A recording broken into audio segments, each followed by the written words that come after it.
પહેલા જ રાઉન્ડમાં અમદાવાદમાં ઠેર ઠેર પાણી ભરાવાની સમસ્યા સર્જાઈ। ત્રાગડના શિક્ષાપત્રી સ્કાય વ્યૂ પાસે પાણી ભરાયેલા જોવા મળ્યા। શિક્ષાપત્રી સ્કાય વ્યૂના બેઝમેન્ટમાં પાણી ભરાયેલા જોવા મળ્યા। બેઝમેન્ટમાં પાર્ક કરાયેલા વાહનોને નુકસાનની ભીતિ પણ। ડ્રેનેજ વ્યવસ્થા સામે સ્થાનિકોએ સવાલ પણ ઊભા કર્યા। ત્રાગડ રોડ પરથી પસાર થતા વાહન ચાલકોને પણ મુશ્કેલી વેઠવાનો વારો આવ્યો છે।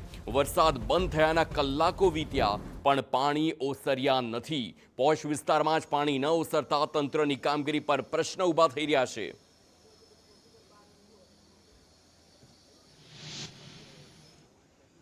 અમદાવાદમાં સામાન્ય વરસાદ વરસે અને સ્થિતિ કફોડી બની જતી હોય છે। ઠેર ઠેર પાણી ભરાઈ જતા હોય છે।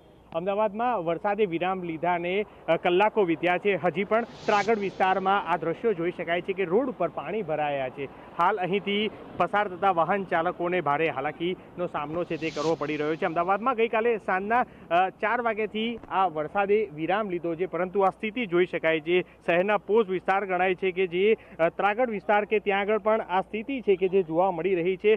હાલ ત્રાગડ વિસ્તારમાં જે આવેલું આ ફ્લેટો છે ત્યાં આગળના બેઝમેન્ટમાં પણ પાર્કિંગમાં પાણી જે છે તે ભરાઈ ગયા છે। હાલ શિક્ષાપત્રી સ્કાય વ્યૂ જે આ ફ્લેટ છે કે તેના બેઝમેન્ટમાં આખું પાણી છે તે ભરાઈ ગયા છે અને અહીંના રહીશો છે કે જે લોકોમાં એક રોષ છે તે જોવા મળી રહ્યો છે। આપણે તેમની સાથે વાતચીત કરવાનો પ્રયાસ કરશું કે કઈ રીતની સ્થિતિ છે કે જે જોવા મળતી હોય છે। દર વરસાદમાં આ સ્થિતિ જોવા મળતી હોય છે કે શું બેન, દર વરસાદમાં આ સ્થિતિ હોય છે? લગભગ 4-5 વર્ષથી અમે અહીંયા જ રહીએ છીએ, તો 4-5 વર્ષથી તો અમે જોઈએ છીએ કે પાણી અહીંયા બહુ જ ભરાય છે અને અત્યારે અમારા બેઝમેન્ટ 2માં બી ઢીચણ સુધી પાણી ભરાઈ ગયેલું છે અને સવારથી લઈને ન્યૂઝપેપરવાળા નથી આવ્યા, દૂધવાળા નથી આવ્યા। આજે તો સ્કૂલો બંધ છે એટલે કોઈ પ્રોબ્લેમ નથી। સ્કૂલ ચાલુ હોય તો છોકરાઓને પિકઅપ ડ્રોપ કેવી રીતે અમે કરીએ? ઇવન રાત્રે લાઇટ કે કંઈ જ નથી અહીંયા આગળ, અંધારું જ હોય છે રાત્રે તમે આવો ને તો। સામાન્ય વરસાદમાં આ સ્થિતિ છે, જો કદાચ વધારે વરસાદ થાય તો કેવી સ્થિતિ થઈ શકે? તમે અહીંયાથી બહાર જવાનું જ પહેલાં તો પ્રોબ્લેમ થઈ જાય છે। છોકરાઓ છે, ઓફિસ જવાના, બધામાં કઈ રીતના બહાર જવું પહેલાં તો ફર્સ્ટ ઓફ ઓલ તો। આપ શું કહેશો, રજૂઆત કોઈને કરી છે ખરી કે બિલ્ડરે આપ્યું ત્યારથી જ આ રીતની સ્થિતિ છે જોવા મળી રહી છે?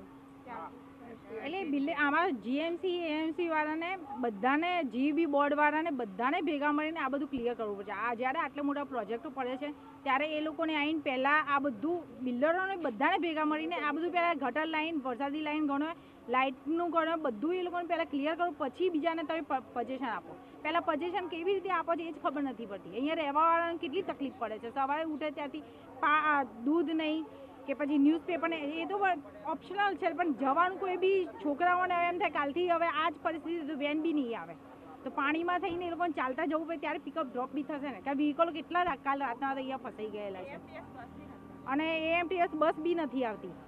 કોઈ સ્થાનિક ધારાસભ્ય કે કોઈ નેતા કે એ મદદ માટે આવ્યું ખરી આ રીતની સ્થિતિ હોય? ના, હજુ સુધી કોઈ આવી નથી। એએમસીમાં અને જીએમસીમાં કમ્પ્લેન કરી છે, પણ હજુ એ લોકો એકબીજા ઉપર નાખે છે કે આ એરિયા છે આટલો જીએમસીમાં આવે છે ને એ લોકો કહે છે ને આ આટલો એરિયા છે એએમસીમાં આવે છે। હવે આ લોકો માટે અમારે સોલ્યુશન, આ વસ્તુ માટે સોલ્યુશન કરવું કઈ રીતે? અમારે પાણી આટલું બધું ભરાયું છે, રોગચાળો ફેલાશે। હવે પાણી તો ઓસરી જશે, એ લોકો ગમે તે મશીનથી બી ખેંચી લેશે, પણ પછી રોગચાળો ફેલાશે અને કાયમ માટે આ પ્રોબ્લેમ રહે તો કોઈ સારું જ ના કહેવાય। એના માટે કંઈક સોલ્યુશન તો કરવું જ પડે। ચોક્કસથી સોલ્યુશન લાવવું પડે, કારણ કે મોંઘા આટલા ફ્લેટ હોવા છતાં પણ આ જે પ્રાથમિક સુવિધા છે એ નથી મળી રહી। હા, નથી મળી રહી અને અહીંયા ચોમાસાની જે પ્રી મોન્સૂન એક્ટ કહે છે કે ગટર લાઈનો આ ક્લિયર કરવી પડે, એ બધું અહીંયા કશું થયું નથી। આપ શું કહેશો, કેટલા વર્ષથી રહો છો આ સ્થિતિ? અમે લોકો લગભગ 4-4.5 વર્ષથી બુક કરાયેલું છે। આ જ પરિસ્થિતિમાં છે। અમે હમણાં જ રહેવા આવ્યા છે। નીચે પાર્કિંગ આખું ભરાયેલું છે અને બહુ જ ખરાબ હાલત છે। આ બેના ઝઘડામાં અમે લોકો ફસાઈએ છીએ। 1.5 કરોડના ફ્લેટમાં આ પરિસ્થિતિ હોય એ તો વ્યાજબી છે જ નહીં। ચોક્કસથી કે જે આટલા મોંઘા ફ્લેટો અને તેવામાં પણ જે પ્રાથમિક સુવિધા હોય ત્યાં આગળ આ રીતનો અભાવ છે અને જેને લઈને સ્થાનિકોમાં એક રોષ છે તે જોવા મળી રહ્યો છે। જીબીમાં જે વરસાદ આવતાની સાથે અહીં લાઇટનું કનેક્શન છે તે નથી આવતું, ત્યારે બીજી બાજુ જ ફ્લેટની બહાર નીકળતા જ પૂરા રોડ ઉપર પાણી છે તે ભરાયેલું છે, એટલે અવર જવર કરવા માટે પણ ભારે મુશ્કેલી છે તે સામનો કરવો પડી રહ્યો છે। એટલે સ્થાનિકોમાં એક રોષ છે કે જે આટલા કરોડોના ફ્લેટના ભાવ લીધા બાદ પણ આ સ્થિતિ છે અને જેને લઈને હજી સુધી કોઈ પણ તેનો નિકાલ છે તે નથી આવતો અને છેલ્લા 5 વર્ષથી આ સ્થિતિ છે કે જે જોવા મળી રહી છે। હાલ આ પરિસ્થિતિ વચ્ચે પણ કલાકો વીતી ગયા, પરંતુ હજી કોઈ નેતા કે સ્થાનિક ધારાસભ્ય અહીં આવ્યા નથી કે કોઈ મદદ માટે। કેમેરા પર્સન ઇમરાન શેખ સાથે મિહિર સોની, TV9 અમદાવાદ।